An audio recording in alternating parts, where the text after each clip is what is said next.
2020년 12월 8일 에베레스트 산을 공유하고 있는 네팔 정부와 중국 정부가 에베레스트 산의 높이를 새로 발표했습니다. 그동안 1953년 인디아 정부가 측량을 한 높이를 써왔는데요. 12월 8일 1시 새롭게 발표했습니다. 잠시 후에 만나 뵙겠습니다. 안녕하십니까 자TV 시청자 여러분, 카트만두에서 최일수 인사드립니다. 12월 8일 화요일입니다. 네팔 소식 전해드리도록 하겠습니다. 가장 먼저 코로나 브리핑 해드리고요, 에베레스트 높이를 포함한 한 가지 뉴스 더 전해드리도록 하겠습니다. 12월 8일 화요일 하루 동안 확진자가 1382명이 나왔습니다. 그러면서 누적 확진자 수는 243만 3,377명, 확진율은 15.44%였고요. 카트만두 밸리 보겠습니다. 카트만두 밸리 세세하게 보면은 카트만두 디스트릭트가 412명, 랄리푸르 디스트릭트가 113명, 박타푸르 디스트릭트가 69명, 이렇게 해서 하루 동안 594명의 신규 확진자가 나왔습니다. 그러면서 누적 확진자 수는 11만 3,498명이 됐고요. 네팔 전체 확진자의 42.98% 카트만두 밸리에서 나왔습니다. 활성화 보겠습니다. 카트만두 디스트릭트가 4,877명, 드디어 5,000명 밑으로 떨어졌습니다. 4,877명이고요. 랄리푸르가 992명, 랄리푸르도 1,000명 밑으로 떨어졌습니다. 박타푸르가 450명, 이렇게 해서 총 활성화 수 합계는 6,310명입니다. 전날에 비해서 239명이 떨어졌고요. 네팔 전체의 49.73%, 50% 미만으로 처음으로 떨어진 것 같아요. 포카라가 속해 있는 카스키 보겠습니다. 카스키는 늘었습니다. 카스키는 42명이 늘으면서 709명이 됐네요. 709명이 됐고요. 500명 이상 활성화 사례를 갖고 있는 디스트릭트는 3개입니다. 카트만두, 랄리푸르, 카스키. 한국 분들이 가장 많이 살고 계신 요 3개 디스트릭트가 가장 위험한 지역이 되겠습니다. 이와는 반대로 제로, 하나도 없는 디스트릭트 보겠습니다. 2개. 머낭하고 돌파 2개밖에 없습니다. 나머지는 다 활성화 사례가 있는 디스트릭트고, 머낭하고 돌파는 활성화 사례가 제로입니다. 사망자는 23명이 발생했고요. 그래서 누적 사망자 수는 1637명이 되었습니다. 사망률은 0.67%, 이렇게 됐습니다. 네팔 전체 활성화 케이스는요, 전날보다 262명이 줄었습니다. 그래서 12,686명, 어제에 이어서 계속 12,000명대 활성화 사례 보이고 있고요. 활성화 사례 12,686명 중에서 집에서 소극적인 치료를 하는 사람들이 8,047명입니다. 8,000명이고요. 시설, 호텔이나 병원 같은 시설에서 치료받는 사람이, 적극적인 치료를 받는 사람이 4,639명입니다. 이 4,639명 중에서 ICU, 집중치료실 들어가 있는 사람이 22명이 늘었네요. 전날에 비해서 22명이 늘은 354명이고요. 산소호흡기 장착한 분은 전날에 비해서 5명이 늘었습니다. 5명이 늘어서 58명 됐습니다. 완치자 보겠습니다. 완치자 하루 동안 1,621명 나왔네요. 신규 환자보다 더 많이 나왔습니다. 1,621명이 나오면서 완치자 누적 건수는 22만 9,054건이고요. 회복률은 94% 넘어갔습니다. 94.11%. 좀 있으면 95% 가겠는데요. 검역소 보겠습니다. 검역소 4명이 빠졌습니다. 4명이 빠져서 523명, 이렇게 데이터가 나와 있습니다.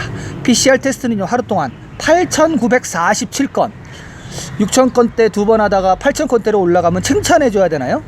8,947건에서 네팔 누적 PCR 테스트 건수는 179만 9,686건, 내일이면 180만 건 되겠습니다. 네, 이렇게 코로나 브리핑 해드리고요. 두 번째 소식으로 넘어가도록 하겠습니다. 앞서 말씀드린 에베레스트 산 높이가 새로 측량됐다는 소식을 전해드리도록 하겠습니다. 세계 최고봉인 에베레스트의 높이가 높아졌습니다. 화요일 오후 네팔과 중국 정부는 공동 기자회견을 열고 8,848.86m의 새로운 높이를 공개했습니다. 86cm가 높아진 겁니다. 에베레스트 산을 공유하고 있는 네팔 정부와 중국 정부 팀은 에베레스트 높이를 따로 측정해 양국 기술자들에게 서로 보고서를 제출하는 방식으로 측정했다고 합니다. 10월 8일 화요일 오후 1시 프라딥 쿠마르 가왈리 외무장관과 중국 왕이 외무장관이 공동으로 에베레스트 산의 새로운 높이를 발표했습니다. 에베레스트는 1949년 조지 에베레스트 경의 첫 계측 이후 1855년까지 에베레스트 산의 높이를 삼각법으로 측정했습니다. 1953년 서베이 오브 인디아가 실시한 조사에 따라 에베레스트 산의 높이는 여지까지 8,848m였습니다. 모두가 이 높이를 알고 있지만 최근 에베레스트 산의 높이에 대해 중국과 네팔 사이에 합의가 이루어지지 않았습니다. 지난해 시진핑 중국 주석의 네팔 방문에서 중국과 네팔 정부는 공동으로 에베레스트 산의 높이를 측량하기로 합의했습니다. 중국어로는 초모랑마, 네팔어로는 사가르마타입니다. 네, 아까 제가 53년이라고 말씀드린 것 같은데 54년이네요. 1954년 인디아 정부에서 측정한 8,848m가 공식적인 높이였는데 이번에 중국 정부와 네팔 정부가 다시 측정한 것을 각 발표를 했으니까 바뀌어야겠죠? 이제 모든 숫자가 바뀌어야 될 것 같습니다. 86cm면 많이 커진 거예요.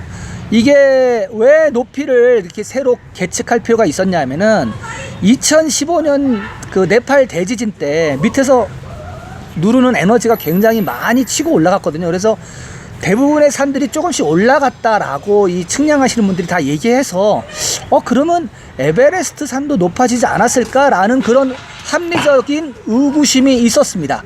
그런 합리적인 의구심이 있는 가운데 네팔 정부와 인도 정부, 중국 정부가 중국 정부가 합의를 해서 에베레스트 높이를 새로 발표하게 된 것입니다. 네, 앞으로는 8848이 아니네요. 8848.86이 되겠네요. 중국인들이 좋아하는 팔자가 884886 하면은 4개가 들어가네요. 네, 여기까지 두 번째 소식 하고요. 세 번째 소식 넘어가겠습니다. 세 번째 소식, 지난번에 전해드렸던 카트만두 델리 비행 재개 소식 한번 전해드린 적 있죠. 확정됐습니다. 네팔 항공공사는 네팔 민간 항공국의 승인을 받아 12월 16일부터 카트만두 뉴델리 버블 비행을 시작할 예정입니다. 지난 11월 25일 열린 강요회의에서 카트만두에서 델리로의 비행 재개를 결정한 바 있습니다. 네팔 항공공사 소식통에 따르면 12월 16일부터 델리행 비행을 시작할 예정이며 첫 번째 비행은 카트만두에서 뉴델리로 이륙합니다. 버블 비행이랑 임시 항로 개념으로 정식 항로를 개설하기 전 단계로서 양국 항공사가 일련의 규정 및 제한사항에 따라 국제선을 운영할 수 있는 양국 간의 쌍방 협정입니다. 네, 버블 비행이 저도 생소해서 찾아봤습니다. 그래서 이게 버블 비행 같은 거는 정식 항로는 아니더군요. 정식 항로는 아니고 서로가 서로의 안전을 체크해서 서로가 오케이 할 때만 서로 비행이 왔다 갔다 하는 거라고 합니다. 그러니까 정식 항공 같은 경우는 오픈되면 무조건 왔다 갔다 하는데 이거는 케이스 바이 케이스로 떠날 때마다 우리가 이렇게 떠나는데 너희들 어때? 라고 사인을 줘서 거기서 사인이 받아지면은 나간다고 합니다. 그래서 하루에 한 편씩 델리로 간다고 하고요. 제가 이 소식을 왜 두 번이나 걸쳐서 전해드리는가 하면은 지금 현재 카트만두에서 인천공항으로 가는 직항이 없습니다. 근데 델리에서 직항이 있어요. 그렇기 때문에 만약에 12월 16일 이후에는 인천으로 한국으로 가시길 원하시는 분들 같은 경우는 델리로 먼저 갔다가 델리에서 직항을 타고 한국을 들어가는 새로운 길이 생긴 겁니다. 그래서 제가 전해드리는 겁니다. 네, 자TV는 매일매일 카트만두에서 여러분들께 네팔 소식을 이렇게 전해드리고 있습니다. 지속적인 업데이트, 소식 받아보시길 원하시는 분은 구독과 함께 종 모양의 알림 설정을 전체 설정을 해주시기 바랍니다. 그러면은 자TV에서 보내드리는 모든 소식을 가장 먼저 받아보실 수가 있겠습니다. 저는 내일도 새로운 소식을 갖고 여러분들을 찾아뵙겠습니다. 시청해주신 여러분 감사합니다.